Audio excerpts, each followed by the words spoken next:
Bands and musicians have traveled America's back roads for decades, entertaining those who sit on bar stools along the way. Tonight, we introduce you to America's bands and musicians right here in Central Illinois. This is Clubhouse Lounge Radio's Backroads and BarStools.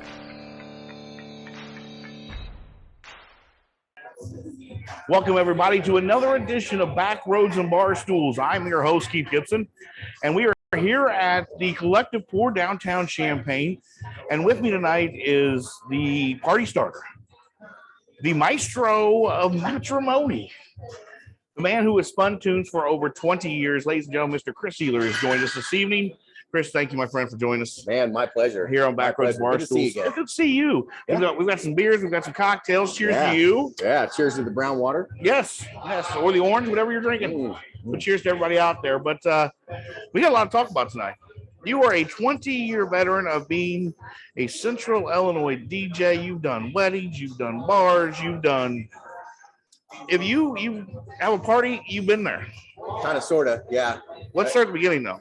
How did it start? How did you get into DJing? So 20 years ago, I had just graduated college, just turned 22, and I bought a house. And about 2 months into it, I realized that these bills don't pay themselves. And I love music, and I was like, man, if I could just find my way into DJing one night a week, one night a month, I got this. Because back then, what it paid for a night to DJ? $50, $75. And that's what I was looking for. You know, give me the $75 gig, get my foot in the door. I lucked out. I got a little break. Bradley's was needing somebody for their Christmas party. At that time it was Lava, but everybody knows it as Bradley's. So that was pro bono. That was my we'll give you a little try. And I lucked out. The next 2 weeks, they had somebody on Friday that couldn't fill in the shift for the dance night, which was right up my alley. And I got the gig, got to fill in, and man, it's all about consistency in this market. If you can show up on time and be there. And I was hungry, and within 3-4 months, the Wednesday night DJ took a job, and that was the money night. Like that was the night that everybody wanted. Wednesday nights, country night, line dancing night, dollar right? bottles. That's how dollar bottles. Hell yeah, she was line dancer extraordinaire. She was, and she still hasn't taught me. Yeah. So they knew I knew country music and gave me the shot at Wednesdays, and there was no turning back from there. I fell in love with it. And so was it line dancing all night, or did you switch in from line dancing to dance music? Well, it was kind of the set format that, somewhere in that 10:30, 11 o'clock hour, depending on the night, they switch. You can't line dance all night. Well, some of them might have been able to, but my wife would have, yes. Yeah.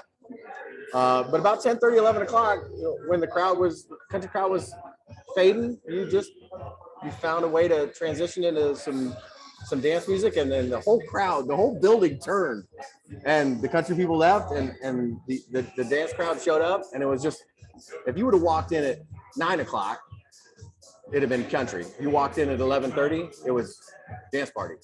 Just the weirdest thing. So seeing that though, because when you DJ, I've DJed myself, before, but you're usually above everybody else. You see the floor, you see everybody.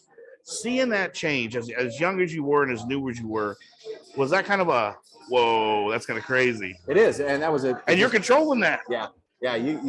You got control of the night, and that's a cool part of DJing too. Is you're kind of in control, setting the pace, setting the mood, but the energy in the room is where you get your inspiration. And every night's different. Every venue's different. Every event is different. So, but yeah, those were great times back in the day. I mean, our biggest night that I remember was we did over 1,100 people through the door, Blackout Wednesday. Because I mean, when Wednesday before Thanksgiving, Blackout Wednesday, and Country Night collide, it was just massive. It's massive. It was. There was one place to be. Well, that was because you were spinning the dials. Yeah. I like to think that. But. Well, we'll go with that. So from there, so you get 3 gigs pretty early in your career. You're thinking, all right, I got this. Yeah, and That's a lot of ramen noodles. Again, fell in love with it. And then that turned into fight night. So, Bradley's or Lavo, however you want to remember it as. Wednesday night, country night. Thursday was fight night. Friday was dance night. Saturday was always in flux. And then Sunday was actually teen night, kids night. And I got thrown into the teen night because, like, if you're doing Wednesday, you're doing teen night. I'm like, I don't want teen night. Like, you got the best gig and you got the worst gig. So I got teen night. And I tell you what, I never wanted to have kids after watching that. But now you do. I've got kids and I know what to expect now. Right. I mean, the girls walked in with skirts to their knees and a tank top. 5 steps in through the door, they rolled those skirts 4 times and they had a mini skirt, and then they tucked their tank tops up in. And I was like, no, I'm never having kids. Yep, I said the same thing. Somebody bring out the fire hose, separate them. Right. We need a Bible between all of them. Now we're sounding like old dads, which we are. We are old I dads. know. Cheers to that. Yes, thank you. I don't mind being called an old dad every once in a while. I'm in bed by 9 usually. But hey, so from there, you have played basically every bar in Champaign County. Yeah, I had the worst business cards you could ever fathom. I made my own little business cards, and I went after the downtown market, and I chased Ward around, handed him terrible demo mix CDs. I apologize for that. But I got my foot in the door in the summer, 2 years later at High Dive. Just down the road from us here? Yeah. Got in some rotations there on the weekends. Got into frat parties when Soma was the place to be. I got to do Soma in rotation. I've just been blessed with some really cool residencies. But then when you look around the landscape, there's little bars along the way that like, oh, we need a DJ. I do it to say I've done it. Right. Well, it's the fun part of it. Guido's, Cowboy Monkey. I think I set up on the sidewalk of Guido's one time. I mean, that'd be fun. Summertime. Yeah. Out of all these bars that you played, and a lot of them aren't still open, out of all those bars are now closed, what's one of your favorite ones that you've done? Just here downtown wise. Oh, man. I got a super soft spot for High Dive. I just that was such a cool bar. And I'd say if there's one that I never got to do that, I'm kind of bummed that I didn't, it was C Street. When the whole dance club was hitting its prime, that was the spot. There wasn't anything downtown, and I never got to DJ there. And my wife and I got talking about this a couple of days ago. Do you remember back in the early 2000s when people would go out, buy an outfit to go out for the weekend? Right. You had to get a new outfit. I never did that. The girls did it. Oh, okay. I used to work at the mall too, and I got to see both ends of it where I DJ'd, I worked at the mall, and you had people literally going to buy an outfit to go out to the dance club. And now we have no dance clubs. No, we have nothing. Correct. 0. And it's right. And it wouldn't matter because I wouldn't be able to stay awake long enough. But I was up pretty late last week, and it's okay. But High Dive was always one of my favorites too. Yeah. I enjoyed Memphis on Main. It's no longer here. Yep. That's where my wife and I met, so that's always has a special place in my heart as well. So that was my first bartending gig in college. Cool thing about Memphis on Main, Briner's Confectionery. If you own the album, the vinyl album, REO Speedwagon 2, flip it over on the backside. They took their picture in front of the bar at Briner's Confectionery on REO Speedwagon's album. There's a little piece of knowledge, people, a little music knowledge. This guy would know. But all right, so we're moving along. You've probably seen some crazy things too along the way.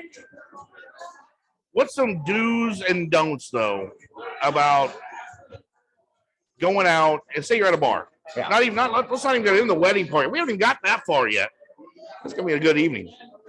Say you're at a bar though, you're DJing. What's a couple do's and don'ts when you want to talk to the DJ? Does money work? Sometimes. Okay. Sometimes. It always works for me. Sometimes. If you walk up with your phone and shove it in my face and say, play this song, I'm not hearing it. Well, if you stand politely and wait for that break in between the mixing of the songs and I got a second and the headphones come off, and I make visual contact and we have a conversation about the song you want to hear, good chance you're going to hear that song. That's but right. when you come up and start chirping and the headphones are on, I can't hear you. The lips are moving, but I can't hear. Well, yeah, usually, but some people aren't right. And we don't have a way to hook your phone into our system to play your terrible requests that only you know.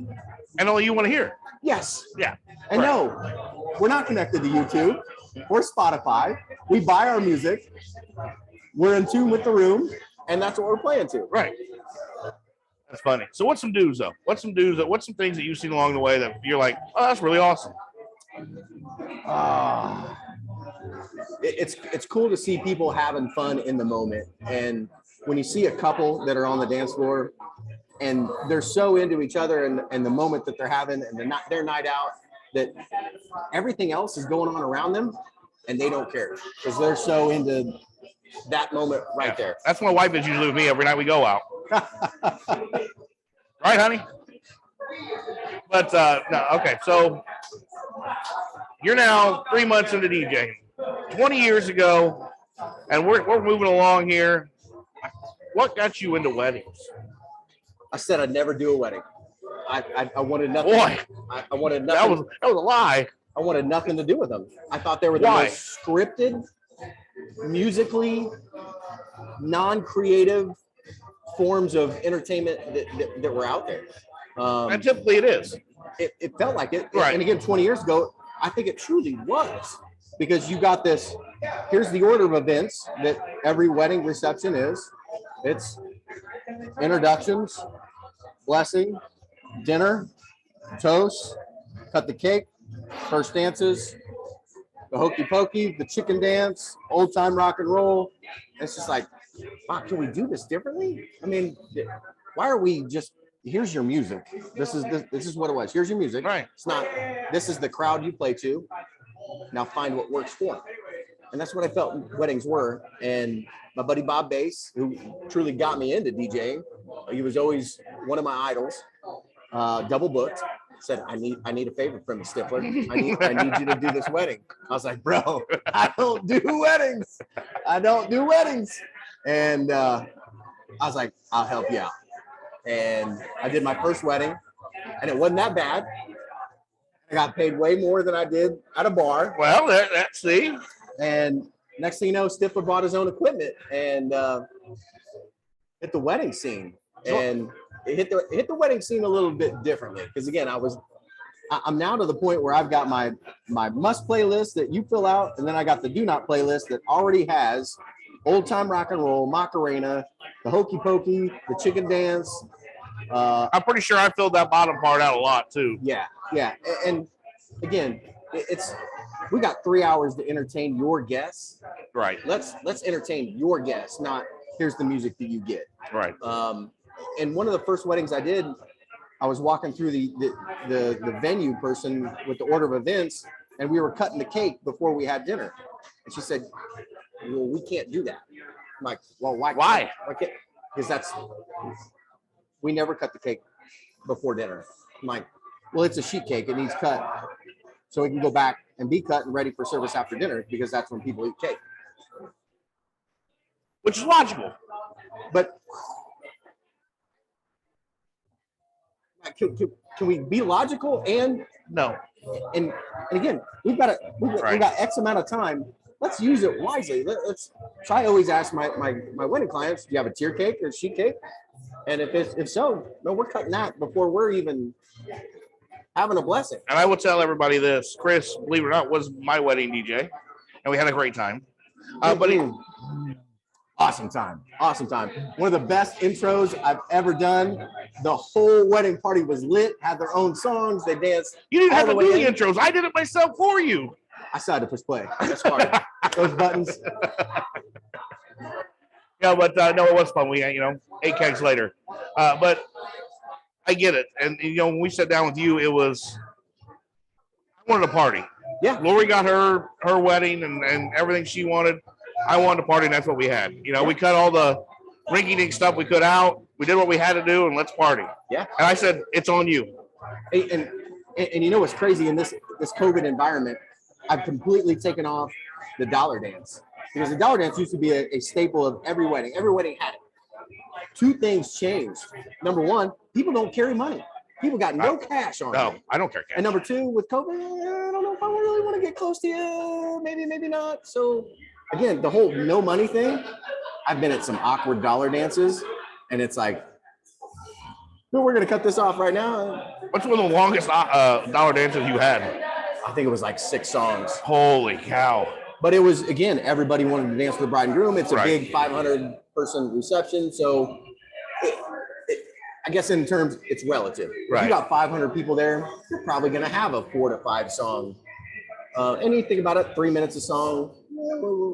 Yeah, 20 minutes, so 25 minutes. So. Hey, we're here at Collective Pour, Backroads and BarStools, with my good friend Kris, 20-year DJ veteran here in Champaign and Central Illinois. We're going to take a quick break. We're going to come back, and we're going to dive back into it because Kris isn't going anywhere. We'll refill and have part 2 coming up here in just a minute. You're listening to Backroads and BarStools on Clubhouse Lounge Radio. Kester Homes is your full-service real estate team. They work all of Champaign County and a full 60-mile radius around. What really sets Kyle, Tiffany, and their team apart is they work with home buyers, home sellers, and build new construction homes. So they really are seeing all angles of the real estate industry, from existing homes, investment properties, and new construction. Contact Kester Homes at 217-390-5953 or visit online at kesterhomes.com. That's KOESTER homes.com. Kester Homes is a licensed real estate broker with the Keller Williams, the Real Estate Center of Illinois. Welcome back, everybody, to Backroads and BarStools here from Collective Pour, downtown Champaign.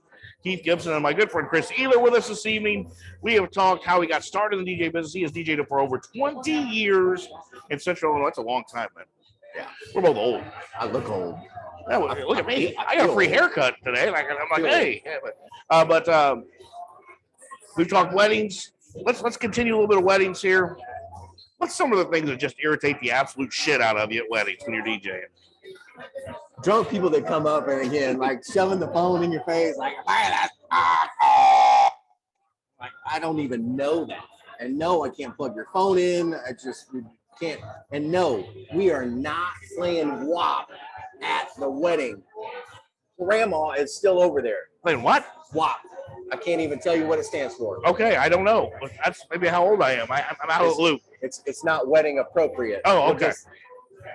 I tell all my clients, I am the filter between you and your guests. If there's something that I think is a little out of line or a lot out of line, I'll find a polite way to say. Reasonable. You don't want to embarrass yourself or embarrass your clients. So. No, and again, I look at it as every guest there is a potential client, and it's an interview for me. And I want to do my best interview that I can. Well, that's what, that's how I got to know you, was one of the first weddings after Lori and I dated. You were DJing. I'm like, this guy's good. Whose wedding was it? It would have been the Wilsons. Yeah. Just had twin girls as well. Yes, correct. Awesome. So I'm like, this guy is really good. And me being, I've done DJing and things. And now when I go to weddings, I'm a little meticulous, and I grade them. Yeah, and again, I don't want to be the DJ that you can write down the first 5 songs and it's like, oh yeah. I never know what's coming out of your speakers. Yeah, no. That's great. I like to keep you on your toes. What's some of the most awesome things you've seen in a wedding, though? Man, I'll go back to one of the last ones I just did. His best man was actually a guy that he had met through Wishes, the Wish Foundation. And he got to be really good friends with him. And this kid had a really tough life. And he chose him as his best man. They've been friends for a long time. That's awesome. And he said I'm not sure if he's going to give the toast or not. He's really, really nervous. But the bride's brother was kind of a language and speech coach and helped him out. And he gave a very heartfelt toast, and I'm not gonna lie, I was in tears. It's one of those that it came from the heart. He put 100% of effort into it. That's awesome. And when you get to those moments and you get to be a part of them, it's really, really special. Or you can just tell that, like, this couple's awesome. And I've met other couples, like yourself. We're friends, man. We are. And we met through this business. And and I get to cherish friendships through it. The other thing is, my wife and I were late to the game and having kids. A lot of people my age, their kids are grown. So the people that I'm doing their weddings are just getting the start of their families, and I get to be friends with them. They're having families, and we continue that friendship. So that's awesome. right. That's right. My little one turned 1 on last Friday. So, it's we're the same boat, awesome. Basically. So, let's transition though. You've done DJing, shifting gears, but you're not just a DJ. No, you have a lot of hobbies. I say DJing is a full-time job, but it's my side hustle.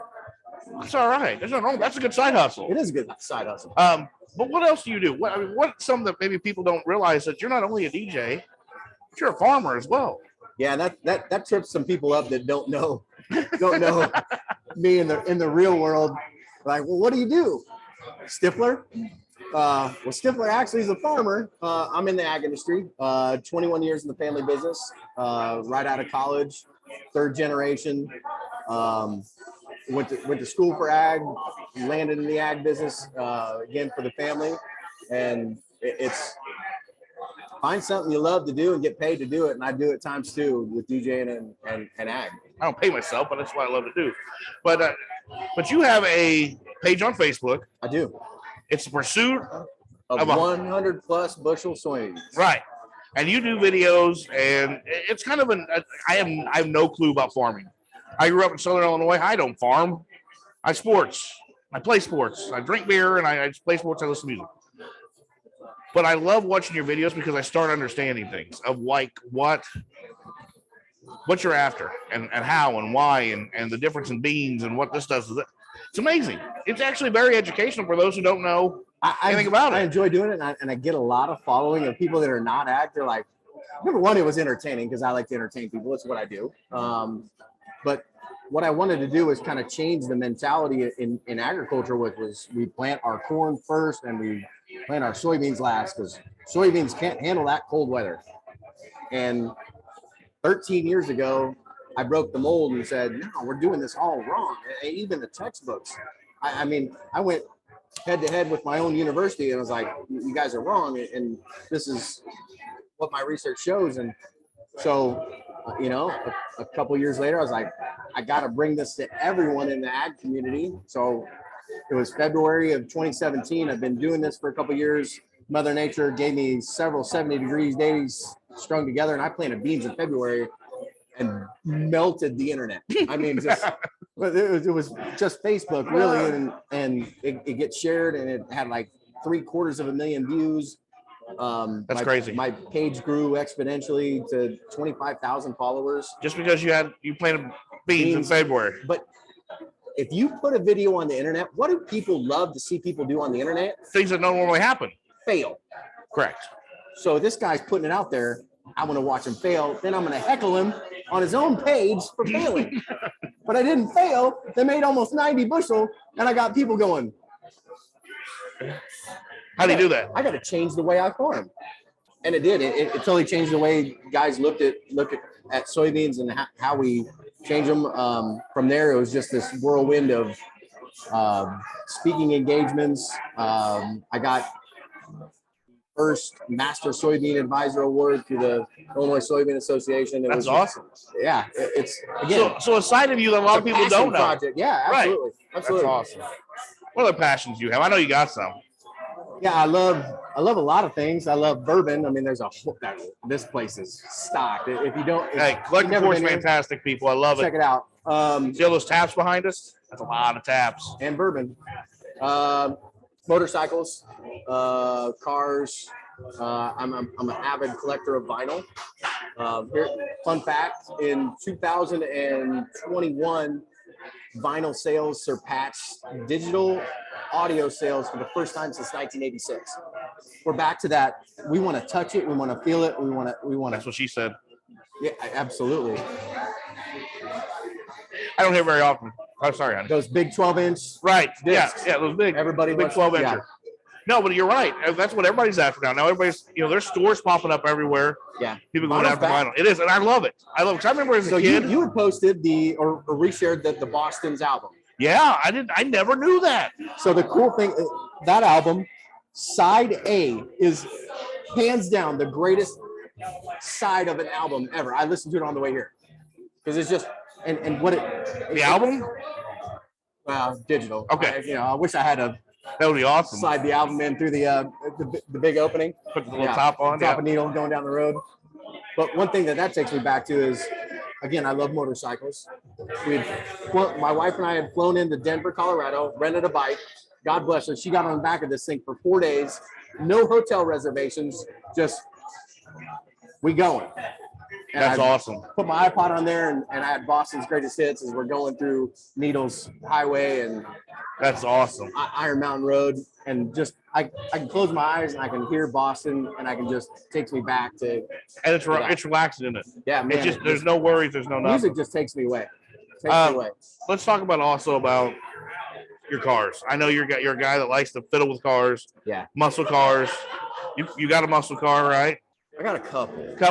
Tell me what you got, brother. So in 2006, I bought my dad big into Fairlanes, 66 Fairlane. That was his first car. I kind of fell in love with it. He restored one when I was in college or in high school. I always said I wanted one, and I found one. I mothballed it in 2006, and saved my pennies from DJing. I never touched my paycheck when I DJed because I always had that cash. And I started rat holing money, and I was going to do this car. I'm going to build it the way I wanted it built. So pulled it out of the shed about 6 years later. Sent the motor this way and the body that way. They met back in the middle about a year later and started putting it back together. And she's a monster, man. I built a little bit more car than what I wanted. Had to tame it down a little bit. It's all right. But yeah, that's something you're proud of, though, isn't it? I am. Got to do the project with my dad, and that's special. And I know you and your dad are tight. Yes, very much so. Anybody gets that time to spend and build that bond with their father is super cool. Without a doubt. I've always got a project or three in the shed. I bought a 66 suicide sled, 66 Lincoln Continental 4-door suicide door. We call that the girl. I got twin girls, just turned 3. That's gonna be their car because it's got air conditioning, and yeah, we can. Sure, they're gonna want to drive that. If it's sitting on bags and it just does this, that's true. They're gonna want to ride. They're gonna ride it. Yeah, that's true. That's true. I'll introduce them to Dr. Dre and all the great halftime stuff. Start bouncing. It'll be right. It'll be perfect. Yeah. What else do you enjoy? What kind of music do you enjoy? I mean, you play it for everything. I mean, but what do you sit down and what do you enjoy? I've honestly said if you ever got a hold of, for example, my playlist, I would be instantly committed to an insane asylum. I am so across the board musically. I love Pantera. I love Tyler Childers, Sturgill Simpson. I love Dr. Dre. Eazy-E, rest in peace. You're going old school there. Yeah, and again, I whether it's country, everybody loves 90s country. I mean, you put on David Lee Murphy, Dust on the Bottle on repeat, and we're good for a couple hours. You've got. I'm kind of the same way. Everything's rock. As long as it's not screaming where I can understand it, I'm good. But I can take a little bit of that. I mean, I get it. I mean, if it's got a heavy riff to it, a little, feel it. A little, feel it. A little. Like a little Disturbed isn't too bad every once in a while. Not bad. We're here at Collective 4, Backroads and BarStools with my good friend Kris Ehler. This is we got a lot to talk about still, and we're going to get to that here in a second. Because I got some questions about going back to DJing. Got to know you a little bit more. We're going back to DJing. 20 years. That's a long, long time. What is the craziest thing you've seen happen at a wedding?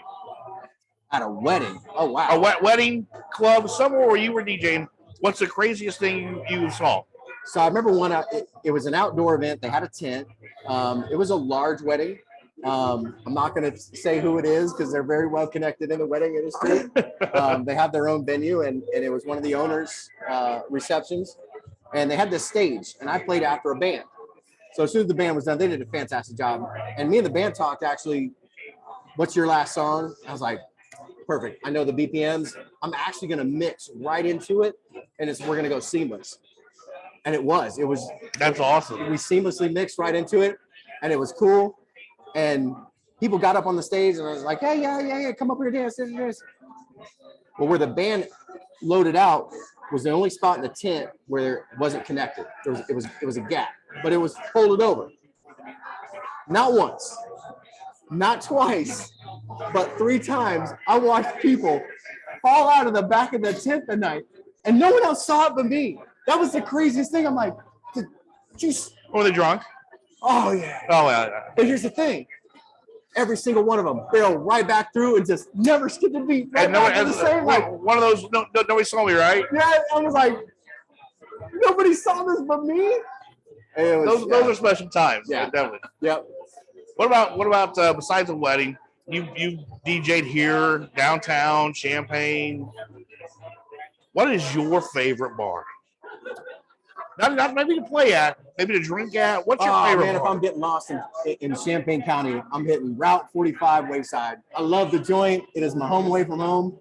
I always say that I'm going to go hide.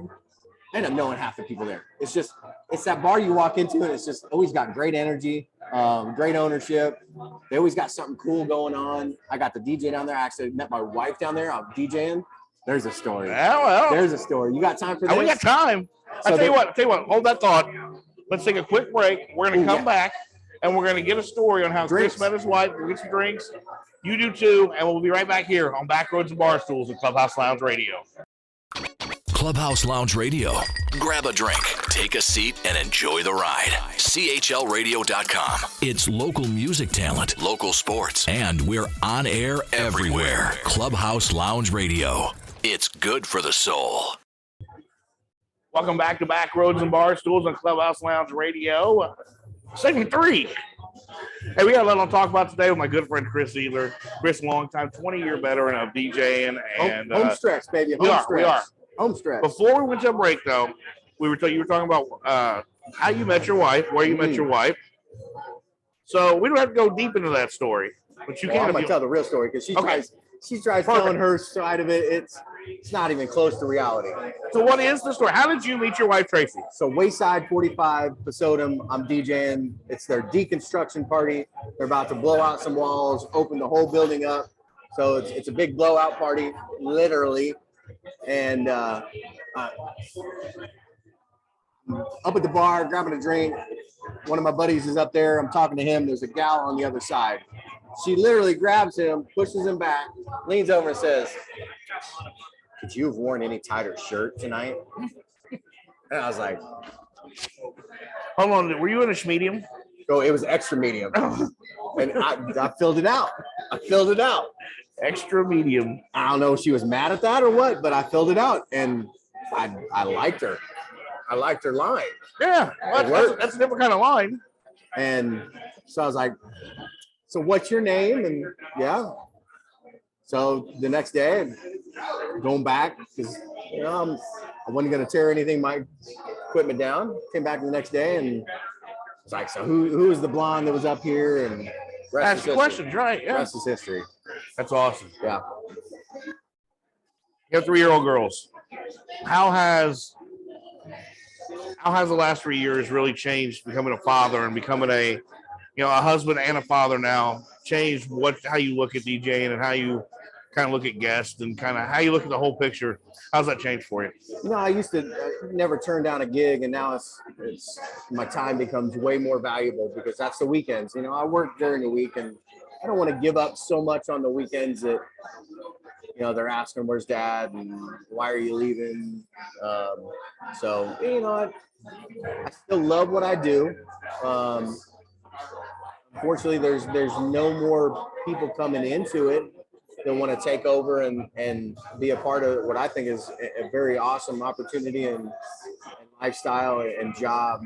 But yeah, just your focus changes. I mean, it just, I still love what I'm doing over here, but I love what I've got at home, and I don't want to miss the pieces that are going to be. They only grow up once, brother. And it's so fast. It is. You blink your eyes, and man, it's crazy. It really is. But I've introduced them to music. I'll bring my lights in, and we'll have a little dance party, and that's awesome. And they love it. See, we do dinner. We did an 80s hair metal a couple weeks ago. I introduced Kendall to 80s hair metal. Awesome. And Mason's one, but he jams out. Love me some. So I've got several tickets for 80 metal show this. Oh yeah, summer. The Devon Amphitheater. If you're not familiar, check it out. Over in Decatur. Yeah, we went to a show last year, and we're absolutely mind blown how nice that facility is. So we've got 3 shows already purchased. Nice. The Prince tribute, the Cinderella, Faster Pussycat, LA Guns. Boy. Lit. Gary Allen. Yeah, he's over there. I saw that. But we actually went for Chingy, Maya, and Genuine. Well, you're throwing it back old school now. It was the Kris, most you were- eclectic group of people at a concert I've ever seen in my entire That's life. awesome. That's awesome. We, wife and I are going to Garth here in May, and I'm excited for that. But I saw Poison, Leopard, Def Leppard. Who else was it? Motley Crue. They're all on concert again and tour this year together. Joe Jett, Yeah. So no, I'm torn on that whole thing because they did a farewell tour. I got to see them farewell tour. and now they're back. And then they teased us. Yeah. Now they're back. Oh yeah, they're broke. Probably. It's all about the money. It's all about the Benjamins. Hey, baby. it is. Where do you go from here? As we wrap things up tonight, where does Kris Ehler go? Where does he see himself 3-4 years from now? Man, I can't tell you what I got in the works, but I think it's going to be kind of cool. And I hope to get back with you this fall and Well, yeah, I hope. something If you got big, something cooking, something big cooking in Champaign County. stir that pot. Yeah. I've got a lot of energy, and I need to find somewhere to direct it that's a little bit closer to home. And Well, I understand. As a DJ, you DJ, I do this, and this is where my energy comes from. This is where I can get excited about. I still get excited about music. Yeah, that's exactly right. So, one final question: was my wedding reception one of the most fun you ever had? Got to be honest, Yeah. the most fun I've ever had. Man, I've had a lot of fun. One of the most. Yeah, it was definitely one of the most. Okay. Definitely one of the most. See, wife, I told you. All right, I got a question for you. Go, This is shoot. the question I always ask everybody. Shoot. If you could bring back one bar in Champaign County that's closed, which bar would you bring back? Ooh, I'd bring back Memphis. That's an easy one. Just because my wife and I met there. Blind date. She didn't know me from Adam. That day she walked in and saw all this. Did they have music playing that night? Was there music? No, it was a Thursday night. Thursday. Yeah, but we sat on the patio out there on the sidewalk and talked ketchup and Oreos. And that's how we met. That's awesome. Blind date, and then she's now almost 8 years later. Wow. She hasn't got rid of me yet. It's a beautiful story. It is. Kris, thank you tonight. I appreciate it, my friend. Thank Cheers. you. Cheers to you. Cheers. Cheers to fatherhood and family. Man, Backroads and BarStools and music and That's all of. bringing Cheers, back everybody live out there. music 2022. That's Baby. right. All right, we're gonna wrap things up for my good friend Kris Ehler, for myself, Keith Gibson. Thank you for joining us tonight here on Clubhouse Lounge Radio's Backroads and BarStools.